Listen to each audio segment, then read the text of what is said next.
آج کی love story ہے ممی پاپا مان جاؤ پلیز۔ میں ایک پرائیویٹ کمپنی میں جاب کرتا ہوں۔ میں 1 سال پہلے فیس بک پر ایک لڑکی کی پروفائل دیکھی تھی۔ اس میں اس کا موبائل نمبر لکھا تھا۔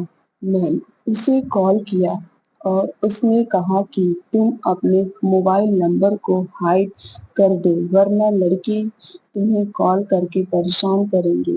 وہ فیس بک پر نئی تھی۔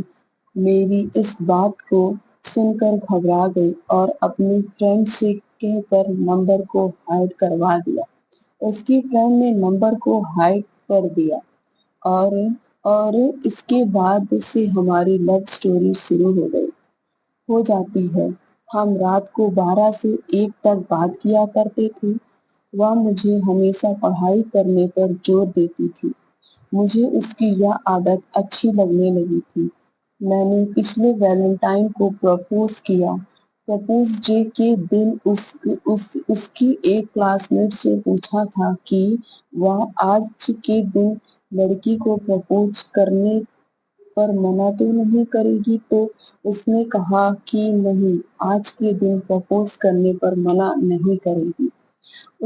اس کے کہنے پر مجھ میں ہمت آ سی گئی میں نے اسے پرپوز کر دیا۔ اس کے بعد اس نے رپلائی کرنا تک بند کر دیا۔ ایک دن مجھے لگا کہ وہ مجھ سے غصہ ہو گئی ہے تو میں نے اسے کہا کہ میں تو اس دن مذاق میں بولا تھا، تم سیریس ہو کیا؟ تو اس کا جواب آیا، میں تو خوش ہو گئی تھی مگر تمہیں ایسا مذاق نہیں کرنا چاہیے تھا، سچ میں ہی ایسا بول دیتے۔ میں نے کہا ارے نہیں، میں سچ ہی بولا تھا، میں تم سے سچ میں پیار کرنے لگا ہوں۔ وہ ہنسنے لگی اور میری کہی اس باتوں کو مذاق میں لینا شروع کر دیا۔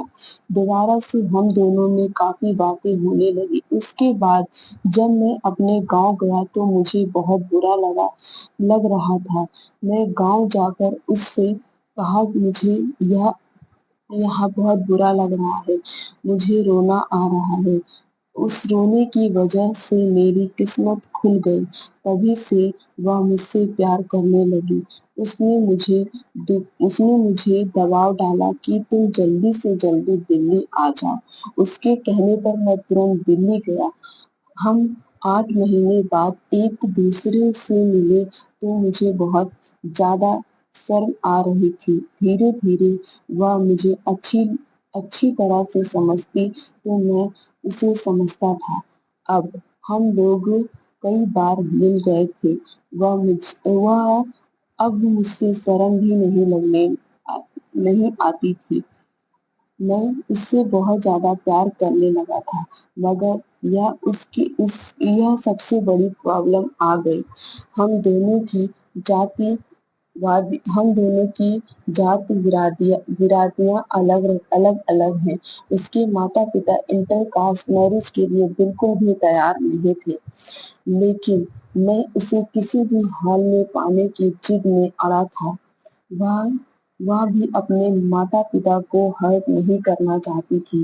اگر اس نے اپنے گھر میں کسی کو کچھ بھی بتایا تو گھر میں ہنگامہ ہو جائے گا۔ اس ڈر کی وجہ سے اس نے اپنے گھر میں یہ بات نہیں بتائی۔ میں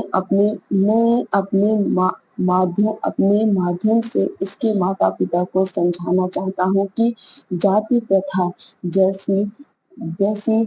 جیسی درکشانی باتوں پر یقین نہ کریں۔ پلیز ہماری فیلنگ کو سمجھیں۔ ہم آپ کے آشیرواد کے ساتھ زندگی بتانا چاہتے ہیں۔